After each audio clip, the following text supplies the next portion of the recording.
Now, Mr. Carver, 1 minute 30, please. Thank you, Chairman. Of course, I recognise the importance of this issue. It's the de facto funding of rebel groups throughout Africa, in particular the DRC, is something we find ourselves talking about increasingly in the plenary chamber. It's sad, deplorable, it's a wicked trade. I'd like to thank the rapporteur for his work on it, but with respect, there is already international legal architecture for dealing with minerals, in particular through the OECD. These measures have been largely successful. The vast majority of the 28 EU member states are also members of OECD. There's 21 of the 28.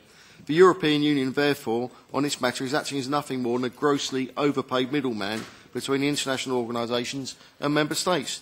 China is and continues to be a major consumer of minerals listed in this legislation, especially in Africa, where many rebel groups are, as well as states which sponsor rebel groups in neighbouring countries.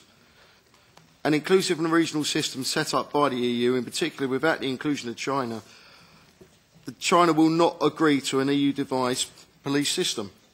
Because they won't, this scheme simply will not work. Whilst we have a long way to go on improving international standards for the import and export of minerals sourced from conflict zones, what with the current measures have shown is that an internationally focused, multilateral and intergovernmental approach is the best way to achieve results. What is needed are global international standards agreed at that level, in particular with the heavy involvement, and it must include states such as China.